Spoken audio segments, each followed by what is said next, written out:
দেখিছে আজি আপোনালোকলৈ মই এটা সুন্দৰ আৰু এটা ৰেচিপি লৈ আহিছোঁ। এয়া হৈছে ভেন্দিৰ গ্ৰেভি, ভেন্দি জোল বুলি ক'ব পাৰি। আৰু ভেন্দি জোল বুলি ক'লে আচলতে বহুতে ভাবে যে ইছৰাম কেনেকৈ খাব পাৰিম, বৰ বিজল হ'ব, কিন্তু নহয়। আজি সেয়েহে এই ভিডিঅ'টো আপোনালোকে প্ৰথমৰ পৰা শেষলৈকে চাই থাকিব। গোটাই লৈছোঁ, এয়া মান ধুনীয়াকৈ শেষত লাগিব। আৰু দুটা বিলাহী দেখিছে, দুটা ডাঙৰ চাইজৰ বিলাহী দিছোঁ। আৰু এয়া দেখিছে ভেন্দিখিনি আমি ধুনীয়াকৈ গুৰিটো কাটি লৈছোঁ। এয়া চাওক, তাৰপিছতে আমি ভেন্দিটো কেনেকৈ কাটিছোঁ, এয়া চাওক গুৰিটো কিমানকৈ কাটিছোঁ, একেবাৰেও কাটি নিদিব। এইটো দেখিছে ভেন্দিটো, এয়া কাটি লৈছোঁ, এয়া দেখিছে। তাৰপিছতে লৈছোঁ এয়া আমি এটা টেঙা, তাৰপিছতে এয়া নহৰু, আদা, জলকীয়া, পিঁয়াজ আৰু অলপ দেখিছে এয়া সৰিয়হ তিয়াই থৈছোঁ। এতিয়ালৈকে মই এয়া বটনা সৰিয়হখিনি লাগিব। এয়া চাওক আলু, মই যিহেতু কাটি থওঁতে আপোনালোকক দেখুৱাবলৈ থাকি গ'ল। এয়া টুকুৰা টুকুৰকৈ আপোনালোকে আলুটো কাটি ল'ব। এয়া চাইজটো চাওক, অলপ ডাঙৰকৈ কাটিব, টুকুৰা টুকুৰকৈ কাটি ল'ব। তাৰপিছতে এয়া অলপ ফ্ৰাই কৰি ল'ব, ফ্ৰাই দেখিছে, ফ্ৰাই কৰি ল'ব।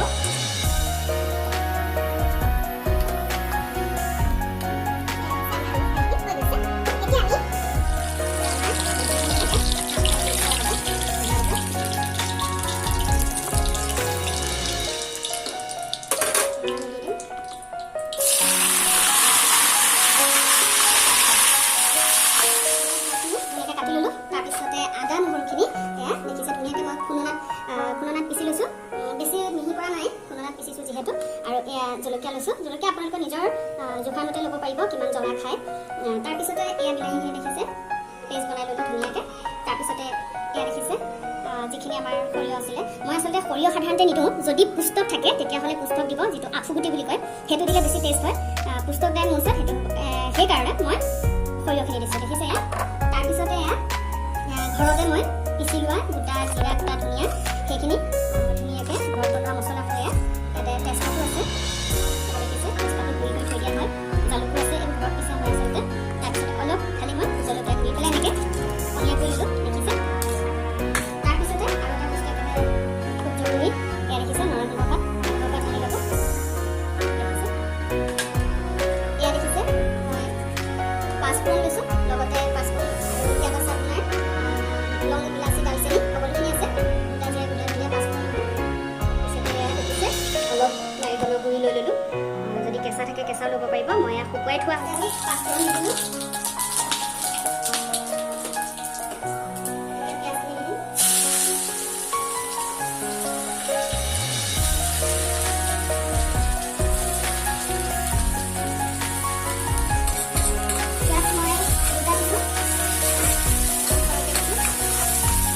পিঁয়াজখিনি ৰঙা হোৱালৈকে আদা নহৰু আছিলে সেইখিনি দিলোঁ। জলকীয়াটো দিলোঁ।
বন্ধুসকল ভিডিঅ'টো শেষলৈকে চোৱাৰ বাবে আপোনালোকক ধন্যবাদ জনালোঁ আৰু যিসকলে এইদৰে ভেন্দি খোৱা নাই তেওঁলোকে ঘৰত এবাৰ বনাই খাই চাব বিৰাটেই খাবলৈ টেষ্টি হয় আৰু এই ভেন্দিৰ গ্ৰেভিকণ বহুতে নাখায় আচলতে বিজল হ'ব বুলি ভাবে কিন্তু নহয় আপোনালোকে এবাৰ ঘৰত ট্ৰাই কৰি চাব আৰু লগতে লাইক কৰিব মোৰ চেনেলটো সাবস্ক্ৰাইব কৰি দিব যদি নতুন হয় আৰু কমেন্ট কৰিব ধন্যবাদ